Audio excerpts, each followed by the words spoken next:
We're Hassani and Danielle Pettiford, and we're a real couple with real problems who almost called it quits. I was very frustrated. I became very disconnected, very jaded and cold. We have 4 children, going on 20 years of marriage, and we practice what we preach.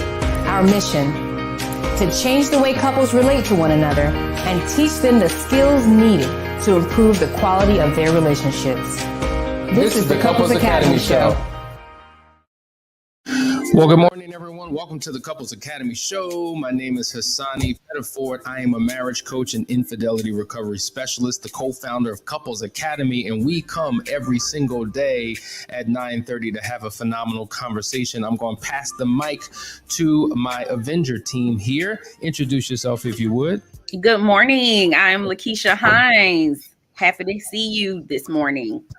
And I'm Jeffrey Witt. And we're engaging in a conversation that's going to be, that's going to be helpful for you. We've been in relationship Q&A all week long. Your questions have been coming. They've been flooding. We've enjoyed it. We want to meet you where you're at. We know that many of you are dealing with all types of situations, and we want to speak to it in a comprehensive way that gives you what you need. So before we get started, make sure you like, share, and subscribe. Listen, you can tune in with YouTube, Facebook, but we're going to be sharing some things with you coming up. We prefer that if you are on Facebook, that you just go to the YouTube channel and subscribe there, tune in there, because we have different unique things that we're going to be doing in the chat on YouTube. So I'm welcoming you into the YouTube channel for some special stuff that we have coming up. But nonetheless, we want to know who you are, where you're from, what city, state, and country you are repping. Good to see you this morning. Listen, we're just a couple weeks away, folks. A couple of weeks away. The phone has been ringing nonstop. People are interested in the Last Chance Weekend. I want to give you one last opportunity to reach out. We're almost there, folks. We're almost there. So check out this video and let's talk about the impact. We have a great testimonial to share. Not a video, but actually from the team members themselves. And we'll share it on the other side of this video. Stay tuned.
November the 12th through the 14th.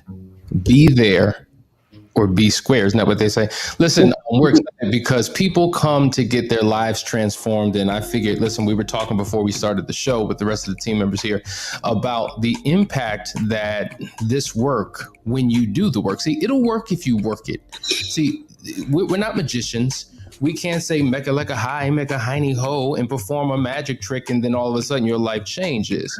It is the partnership. It is allowing us to lead, steer, and guide to provide you with information, inspiration, and implementation, but you have to do the work as well. And when you do the work, miracles happen, transformation happens. Lakeisha and Jeff, share with the people. We're just talking about one couple that you two have been working with. I loved how you tag team. See, one thing about Couples Academy, we have experts in different fields, and so when we're dealing with different challenges and complications, we pull other members in to the counseling process, the coaching process, to get the results done. See, we come together like Voltron. We form like Voltron. Some of you remember that. I'm dating myself, but for those of you who remember Voltron, it was one of the best cartoons growing up.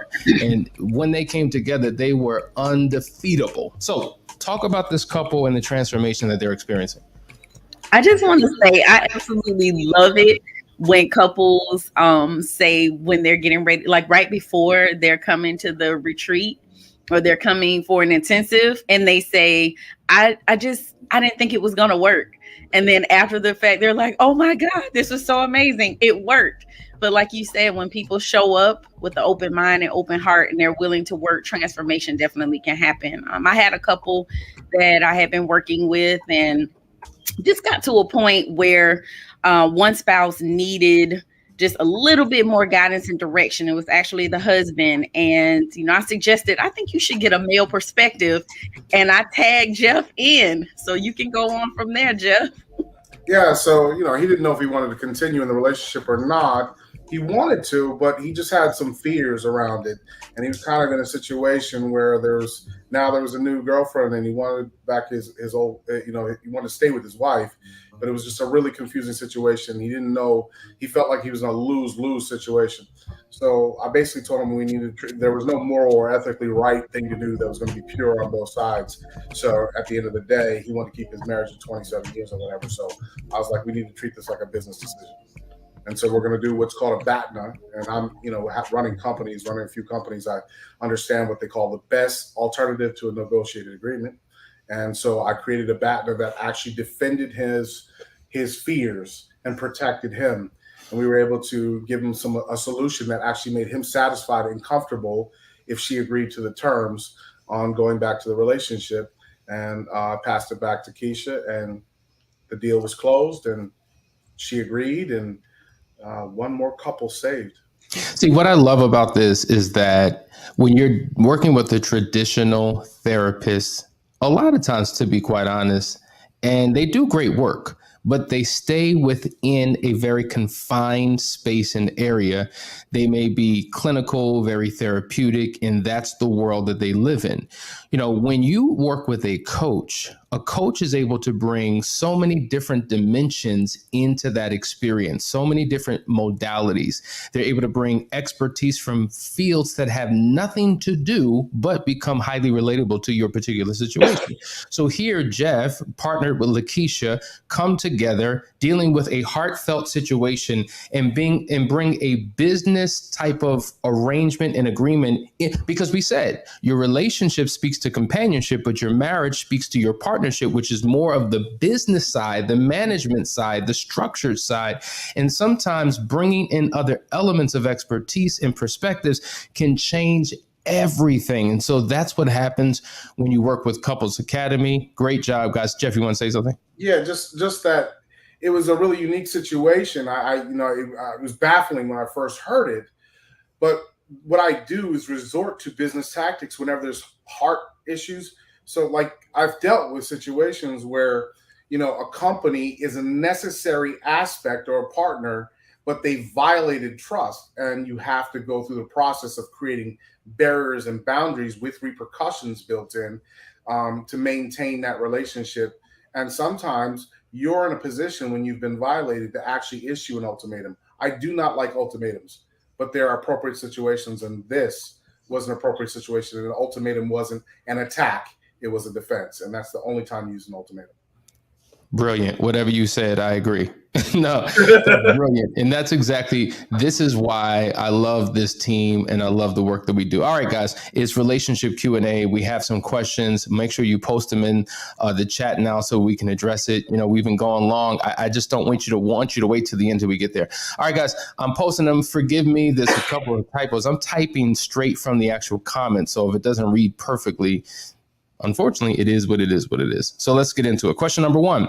I have been married for almost 48 years. For over 10 years, my husband has checked out as far as emotionally and intimately. How do you deal with this? Yes, I have prayed. He has not wanted to go to counseling. To him, he is fine. What are your thoughts?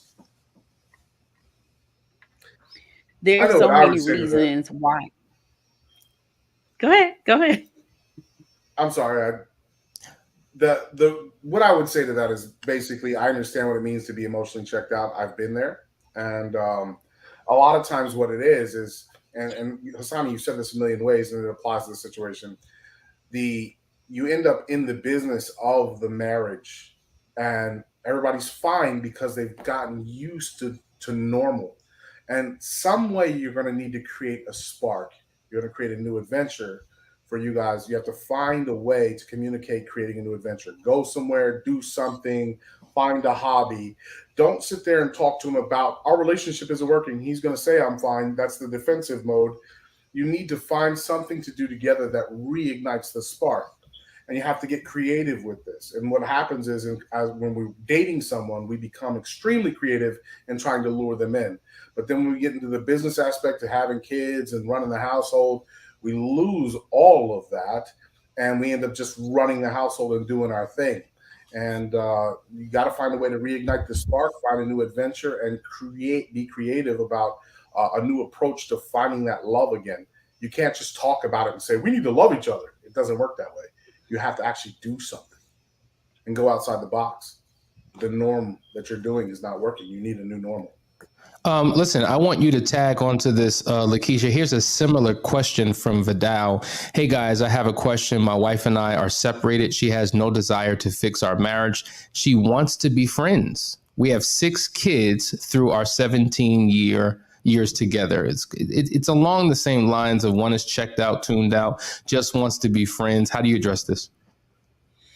Well, I'm definitely with the first situation. Understanding is key. Trying to understand why your husband is checked out. There's so many reasons why he could be checked out, why there's a disconnect. Could be fear, could be past trauma, could be some type of mental health issue. I don't know. So getting to the root of why he's checked out is critically important. Making sure that you guys are communicating, talking to each other. I definitely agree with you, Jeff. Rekindling is extremely important.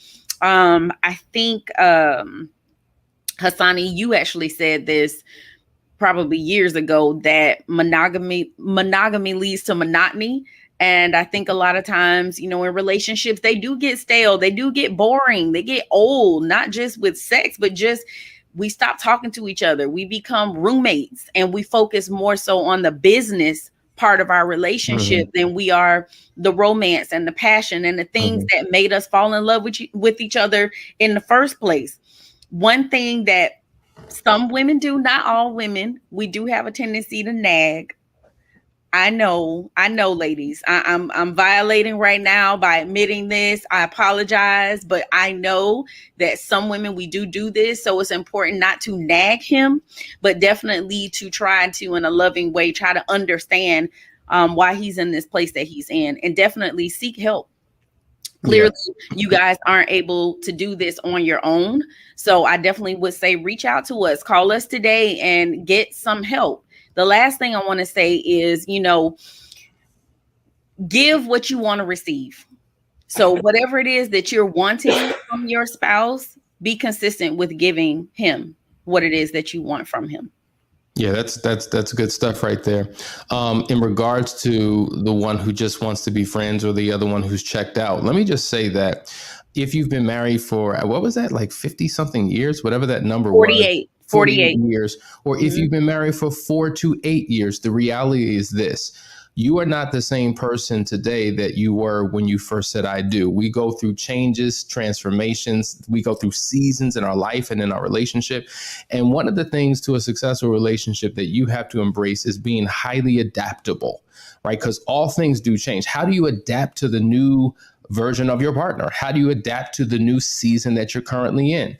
And so sometimes, because we don't know how to pivot and how to adapt, there's a emotional disconnect where we feel like you just don't understand me and we're just not on the same wavelength. And so you've got to always be learning. One of the principles that we teach here is, listen, you have to become a student of your partner, because maybe you're using old antiquated techniques and things that worked 5 years ago, 10 years ago, that no longer applies because you're dealing with a different person.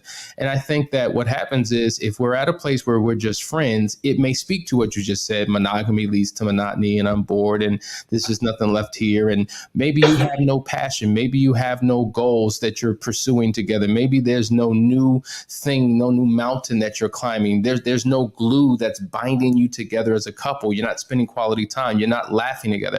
Like, you have to go back to the beginning and figure out, what was it in the beginning that created this attraction, and how can we create this chemistry again? I remember, Jeff, years ago offline, we were talking about how literally you can create chemistry. You can create situations and circumstances where chemistry can be recreated and a passion could be reestablished with a couple. And I think if you take the time to do that, it can shift some things in your partner, thus improving your relationship. Listen, there's a bunch of questions. Really quickly, Jeff, go ahead. It's just a four-step cheat code. First, it's the same thing. Basically, you're advertising. When you're trying to get someone back, it's the same method as advertising or propaganda or anything else. First thing you need to do is form an objective. Figure out what you want out of the relationship and how you want it to be. Picture it big in your mind. Paint a picture. Get some pictures. Save them on your computer. Create a collage, a vision board. Second thing is target audience analysis. You're going to actually look at your audience, which is going to be your spouse, and you're going to figure out what it is in their patterns. You're going to watch their patterns of behavior, see what they like, write those things down, document what they like, what they enjoy, what they do now. You're going to actually pay attention for the first time in your marriage. And then the third thing that you're going to do is figure out, we call this, after target audience, we call this the product creation phase. This is when you're going to do things based on what they enjoy and what they like to show them that you're actually truly interested in their life again. Then you're going to test and evaluate those things. You're going to put those out there and see how they work. And once you find out what's working, you're going to amplify the message. Okay? So it's a 4-step process. Form an objective, study your spouse, move on from that, and create actions and products and events that could help encourage that target audience to be interested in you again. Then test and evaluate those and rate them how well they went over. It's a simple formula. Love it. 4 simple steps. Nobody said it would be easy, but it's simple. And if you just do the steps, you will get the results. Get out of your mind all the negativity. This is not going to work. I tried that before. No, just do it. When you just do, you'll see results. Excellent, excellent, excellent. We got another question from Anita. Is it possible to do some sessions with couples online from Rwanda? If yes, how do we go about it? Well, yeah, that's why we're online. So whether you're in Rwanda or Yugoslavia or Belize, or wherever you may be around the world, go to couplesacademy.org.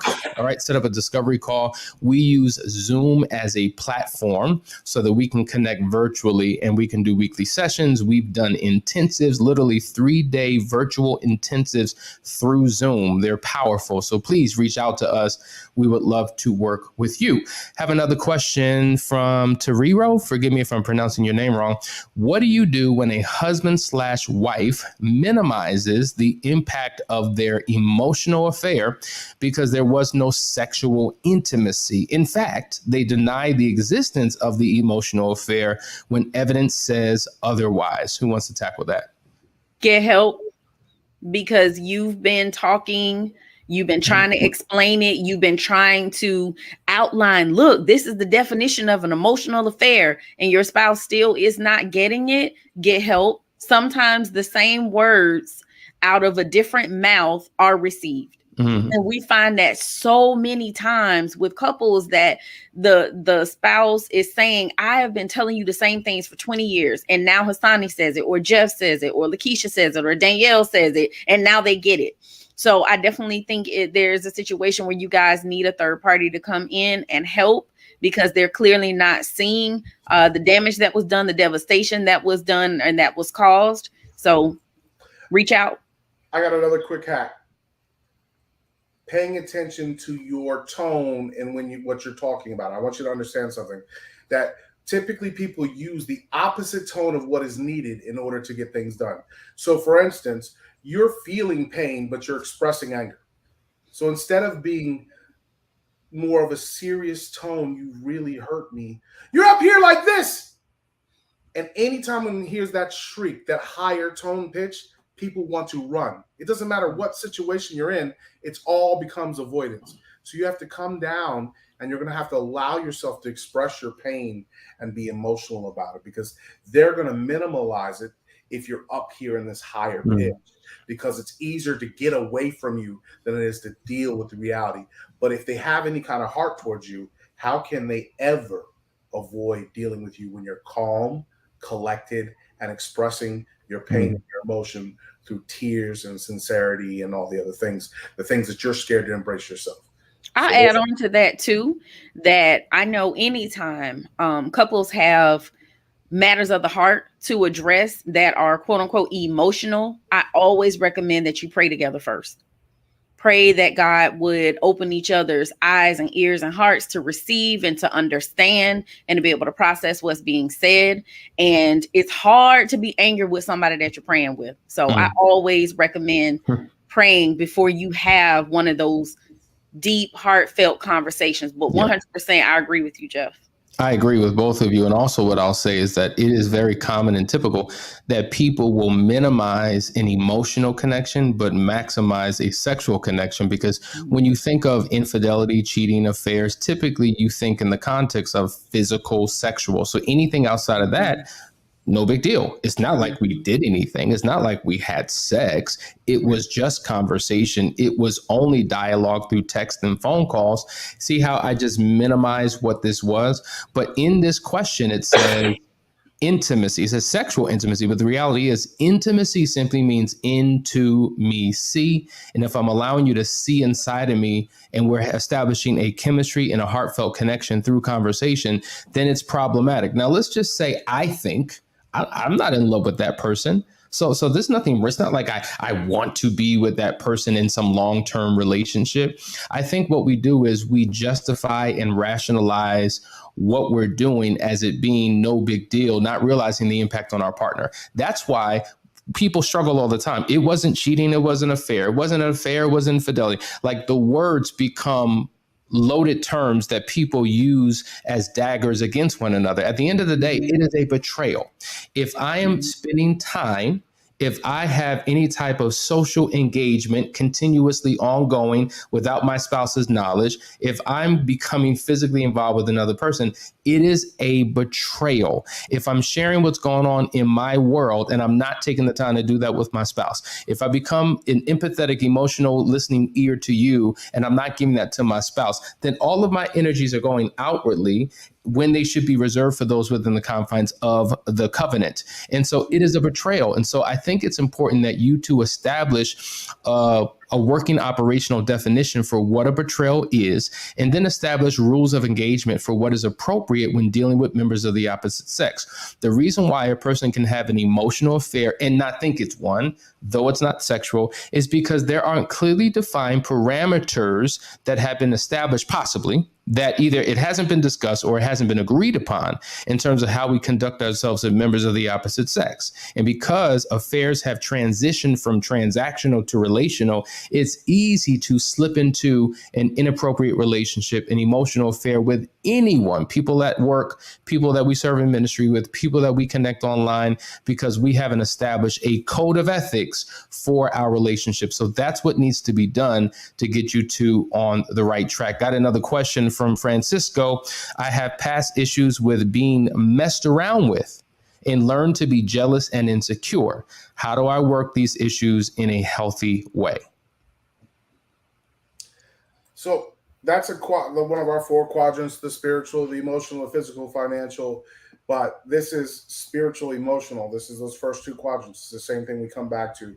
Usually, when you don't have a sense of identity and knowing who you are and knowing your purpose in this world, this is when you're going to have these ideas of jealousy and insecurity with other people because you haven't figured out who you are and what you deserve and what you're going to get out of this world. When you know that, you become a little more strong. And then when you deal with that, your emotional self will become a little bit stronger as well. And really, it's just learning how to communicate and manage the emotions of other people. Once you know who you are, and you learn how to communicate, then the only thing you're worried about is the physical and financial. So first, you've got to work on you. You've got to figure out and go through a process. I work with men specifically on that. It's all about empowerment and giving you the position in life and knowing exactly who you are. And if you'd like to reach out, you can always call Couples Academy. Yeah, my thing is, I want you to pick up on that answer on the other side of this break. Okay. Listen, guys, you're watching the Couples Academy show. We'll be right back after a few short announcements. Stay there. We got more questions to get to. Be right back.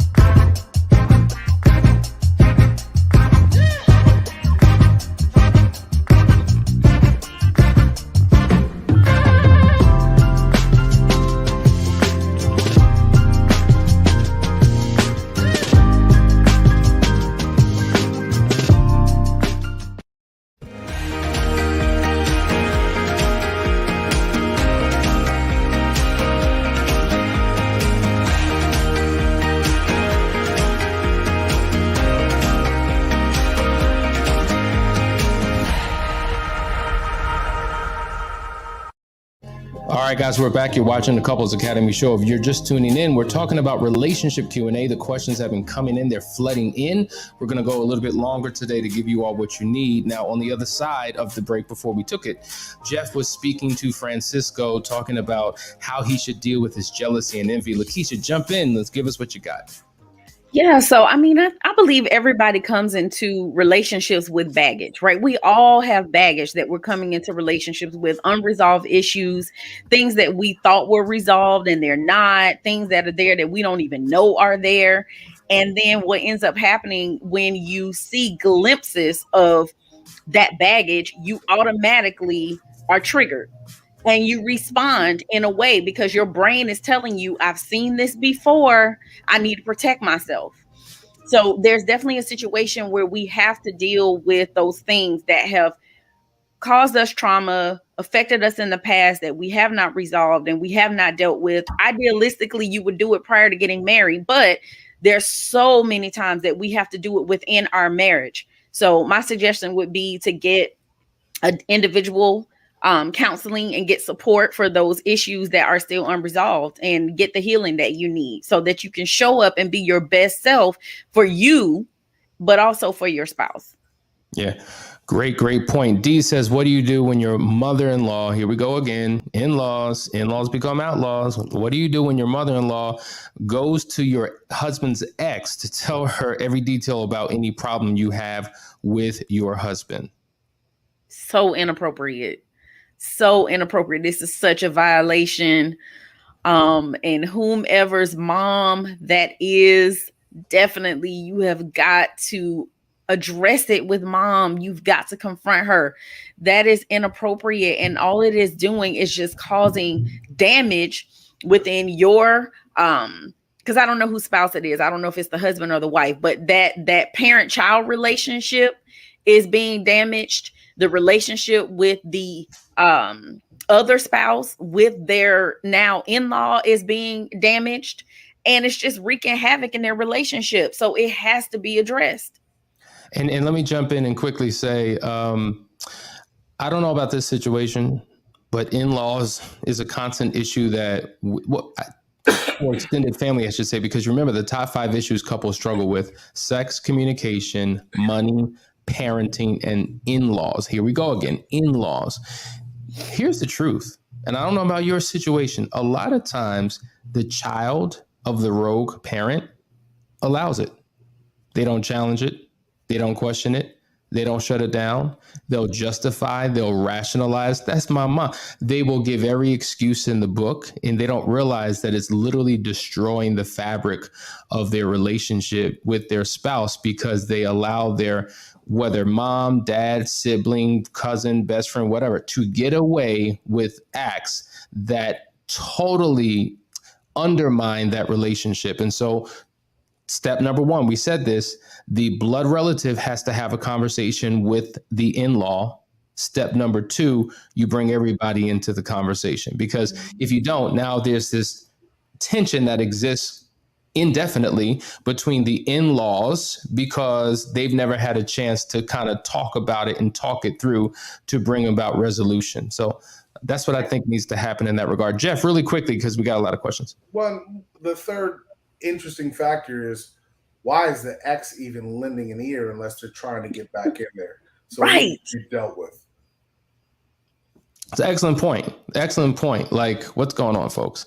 And I'm sure that you can come up with maybe the ex, they share a child, and because that I can understand. Not that I understand what's happening, but I can understand how there's still a connection if there's a child. So it's my child, my grandchild. We're talking about how they are. I mean, we would need more information, but at the end of the day, it's a violation, and it should not happen. All right, let's go to the next question. I don't think I hit this. Jessica says, I have a question. My husband had an emotional affair. Testing now. He shows I think up that's different. maybe trying now. No, it's actually had an emotional affair, like, yo hablo español. I understand she's saying texting. Had an emotional affair texting. Now he's showing up differently. He's changed, but still I have trust issues. How can I manage my feelings? Thanks. Well, thank you for that interpretation. Break that down. What's your answer? So, I mean, it's obviously that is a real deal. He's showing up differently. This is the key. He's giving you the evidence. So now the suffering that you're going through, the emotional distress that you're going through is understandable, but you need to deal with you on this. You need to give him the space because you're acknowledging that he has changed. And because you've acknowledged that he's changed, you're inflicting pain on yourself through your jealousy. It doesn't mean that you can't put up guardrails or boundaries or ask for transparency, but you need to stop hurting yourself because it will hurt your marriage. You've got to find some security in yourself, knowing that he's doing the right thing now. It's the only way you're going to allow space for this to heal. Yeah, this is one of the biggest hurdles, I think, to overcome for the betrayed spouse is that thought process and that mentality that I didn't cheat. I was faithful. So why am I having to do all of this work? But the reality is you both have individual work. You're doing different things. But if you want this marriage to work, you want a happy, healthy, sustainable marriage, you must do the work. And the key thing is that he's showing up different. He's trying. That's what I thought you were saying. But he's trying. He's showing up different. He's showing you that I'm trying to be a better man. Then now it's time for you to get the healing that you need so that you can receive what it is that he's giving you now. Yeah. Great point. I want to go to this question. Good morning, Sean. Good to see you, sis. If you feel your husband is still holding back information from his affair, what do you do? They've had conversations back and forth. There's even been a full disclosure, but yet and still 1 + 1 is 2, no matter how many times you do that math, and it comes out like 8 or 12. It's just not adding up for her. What do you do in that situation? So the full disclosure, was that done with assistance? Yeah. Because, it was done with assistance. Well, and did all of your questions get completely answered? It sounds like no. And so you have to ask yourself, one, did I really ask all the questions I wanted to ask? Did I hold back? If that is the case, that may be the problem. The other question is, did you get satisfied under that full disclosure with all of the answers that he gave you, if you did get all the questions out? Because there may be two things going on here. There may be something yet to discover, or it may be that you're holding on to the grief, because that's what happens in the process of grieving. Sometimes we want to be the victim. And so you've really got to do some soul searching on that and figure out where you stand on that. If you find out that at the end of the day that really it's a you issue, you may just want to get some help or some encouragement or join a group or something to help yourself get out of that.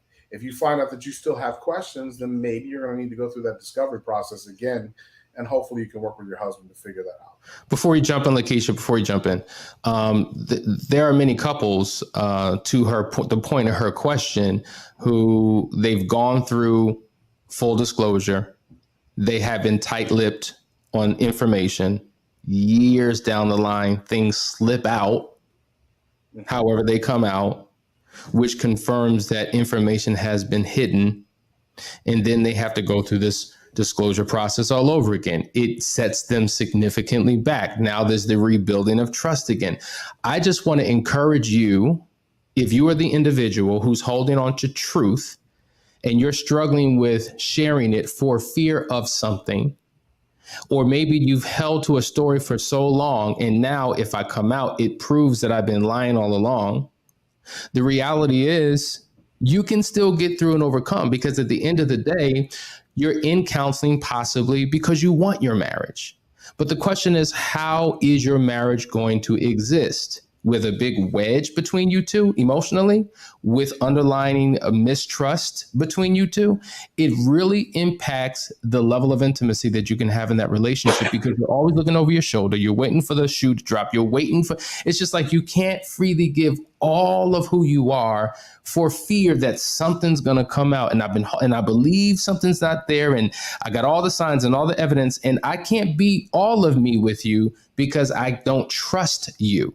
And many people have, and we talked about this before. We did a Q&A a couple of weeks ago, which unpacked why people continue to lie, why they do it. That is the single, especially with me dealing with men. Men have been taught in this society, sometimes from their parents, sometimes from their churches, sometimes through other methods, just through observation, that the truth is going to get them in trouble. And I'm telling you right now, they lied to get you. They lied to keep you. They lied to get their job. They lied on their resume. Lying is a part of this culture here in America and in many places around the world that I've seen. I know for a fact. It's scary as heck. I know it's scary. But when you decide and finally make the decision to stop lying, is the moment you start living. Because wait a minute. Wait. Pause. Would you say that again? The moment you what? The moment you decide that I'm never going to tell a lie again, there will be no more white lies. There's nothing. If I end up telling a lie, I'm going to stop and correct myself. I don't know why I said that. That comes out of habit. I had a friend who just did that because we made this commitment, and it's a male friend, that we were never going to lie to each other. And he's like, yeah, I'm going to go relax and read a book. And he calls me right back and he says, you know what? I just lied to you, bro. I'm not going to read a book. I'm going to take a nap. Simple things like that. You don't realize how those lies stack. The moment you stop lying to make the decision, I'm never going to tell a lie again. If you can't accept me as me, then that's a problem for you, not a problem for me. I'm going to stop lying. That's when you start living, because everything else you do is a fantasy. You know what the problem about living in a fantasy is? It's not real. So all your expectations are false too. So if you stop lying, you will be the only honest person you know, and it's going to feel uncomfortable, but you're also the only person everyone else can rely on, because you're the only one not lying. Love it. Listen, let me just say, and I want to give Lakeisha, I'm not even going to let you answer to this because I want you to get to these other questions. But let me just say this, guys. You said that lying is a part of the culture. Now, I know you specifically deal with men, so you're talking about how men lie. But let me tell you, women do too. Women, y'all liars too. You are liars. You are liars. You are liars. And you justify it and rationalize it and minimize it and make it okay. And the only reason why is because, and many women are just as deceptive as these men. So I don't want to give the impression that it's gender specific and somehow women are the better half. No, y'all lying too. Y'all lying too. And when you free yourself it will positively impact that relationship. So don't think you fell under the radar because he's only talking about the men. I'm calling you out. She's laughing. She says, "No, we do not lie." I want to tell you the number That's one a lie lie. I see from women. The number one lie I see from women is the lie they tell themselves about themselves. Thank you. They either hype, "Oh man, I'm beautiful. You see me? Look here, look, Instagram." If you lying somewhere, it's probably on Instagram at least 5 different shades of contouring to make your face look the way you want it to look. All these different kinds of things. Everyone does it, I know. And then the other type, the sucking thing, I got Spanx on order, instead of going to the gym and working on things. That's a lie. I'm just saying. But true. I mean, I get your point. But Jeff, we could talk about what people do to accentuate their beauty, and they're not showing their true self because you want to be your best. But women lie. Yes. They hold on to it. Lakeisha, you got to come in, Lakeisha, because I'm not. Listen. We don't play sides. We don't do that. We're just going to call it what it is. Lakeisha, I need you to speak to this. Man, listen, I'm sorry, ladies. I'm so sorry. I feel like I'm violating my gender this morning. So wait a minute. Whoa, pause. Women lie. Talk about men. I'm not violating no man code because listen, the Bible says, do not partake in the deeds of darkness, but instead expose them, whether it's coming from a man or a woman. I just wanted to apologize first. So here's the situation. We lie when we put bags in the trunk and don't bring them in the house until our husband isn't looking. That's a lie. Yeah. We lie when we didn't have a good time after we came together previously the night before. We didn't have a good time and we said, "Oh my God, that was amazing." That was a lie. We lie when we say that we're being fulfilled and you're giving me everything that I need and you're not. That's a lie. So yes, women do lie. Women cheat. We do lie to ourselves. One of the biggest issues too, I think, in our relationships, and I agree with you, Jeff, the lies that we tell ourselves, sometimes it's not even what our spouse is doing. We tell ourselves we're not good enough because somebody else told us that we weren't good enough. We're looking at Instagram and we're looking at Facebook and we're looking at Snapchat and TikTok and all of these things and comparing ourselves to what we're seeing and trying to, and because we don't measure up to that, we're telling ourselves that our spouse thinks that we're not good enough.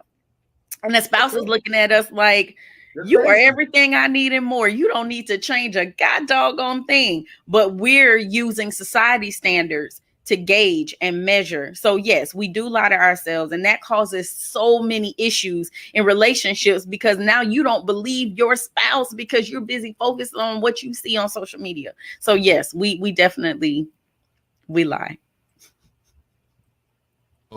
And we're going to pick up on these questions next week. I see what's happening. My computer's acting crazy. It's infecting the stream. But maybe this is where we needed to end for a Selah moment so we can think over the weekend about what we really do. Stop demonizing your spouse. Stop pointing the finger at your partner and realize 1, 2, 3, there are 3 fingers pointing right back at you. If we all take the time to do that and become the best versions of ourselves, we'll have the best relationship that we can have. Guys, we love you. Thank you for the conversation. We will see you on Monday morning for another episode of the Couples Academy Show. Get it, get it, get it, get it. See ya. Boom. See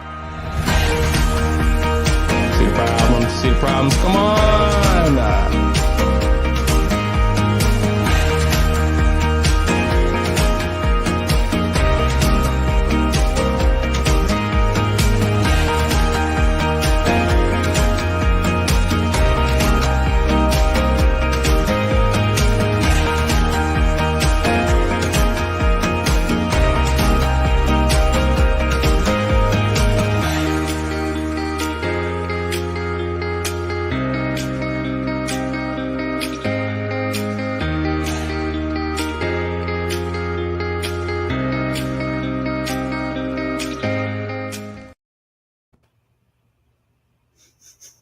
Where's Asani? He's gone, Jeff. At one point, there was 88 people on. I know. That is so cool.